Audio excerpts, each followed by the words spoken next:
নমস্কার বন্ধুরা, অন্তি রান্নাঘরে সবাইকে স্বাগত। আজকে তোমাদেরকে দেখাবো সম্পূর্ণ ঘরোয়া পদ্ধতিতে কিভাবে আলু দিয়ে রুই মাছ রান্না করা যায় সেই রেসিপিটা এবং টিপস সহ তোমাদের সাথে শেয়ার করব। এখানে আমি রুই মাছ নিয়ে নিয়েছি, এর ভিতরে লবণ দিয়ে দিলাম, এটাকে ভালো করে মাখিয়ে এর ভিতরে জল দিয়ে ধুয়ে নেব।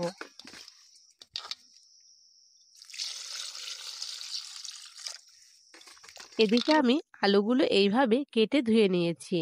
তোমরা আলুগুলো এইভাবে কেটে ভালো করে ধুয়ে নেবে। এদিকে আমি মাছের ভিতরে হলুদ আর লবণ দিয়ে দিলাম, কড়াইতে তেল দিয়ে মাছগুলো দিয়ে দেব। এখানে চামচ দিয়ে মাছগুলো ধুয়ে নিয়েছি, তোমরা চাইলে হাত দিয়েও দিয়ে দিতে পারো, তবে সাবধানে, তেল ছিটতে পারে।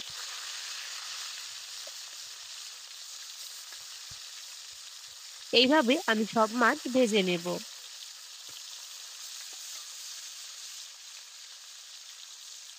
দেখো বন্ধুরা, আমি সব মাছগুলো এইভাবে ভেজে একটি পাত্রে তুলে নিয়েছি।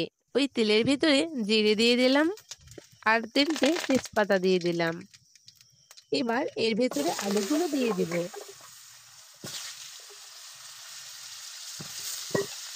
আলুগুলোকে ভালো করে ভেজে নেব। এবার একটি বাটিতে হলুদের গুঁড়ো, মরিচের গুঁড়ো আর কাঁচা জিরে বাটা নিয়ে জল দিয়ে ভালো করে মিশিয়ে নেব। আলু ভাজা হয়ে গেলে এর ভিতরে মিশ্রণটি ঢেলে দিব। এটাকে এবার 2-3 মিনিটের মতো কষিয়ে নিতে হবে।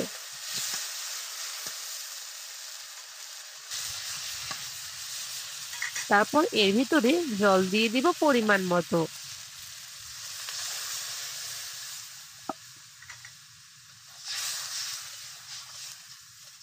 এখানে আমি এবার লবণ দিয়ে দিলাম। এবার আমি 5-6 মিনিটের মতো জাল দিয়ে নেব।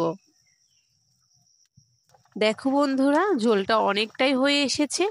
এর ভিতরে এবার আমি মাছগুলো দিয়ে দিব।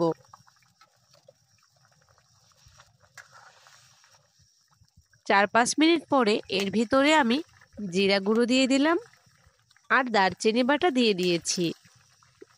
এবার এটাকে ভালো করে নেড়ে আমি একটি বাটিতে নামিয়ে নেব। দেখো বন্ধুরা, এটা দেখতে কতটা সুন্দর লাগছে। তোমরা ঘরোয়া উপকরণ দিয়ে খুব সহজেই রুই মাছ আলু দিয়ে রান্না করতে পারো। এইভাবে তোমরা একবার রান্না করে খেয়ে দেখো, একবার খেলে বারবার খেতে ইচ্ছে করবে। তো আজ এ পর্যন্তই, দেখা হচ্ছে পরবর্তী ভিডিওতে। টাটা সবাইকে।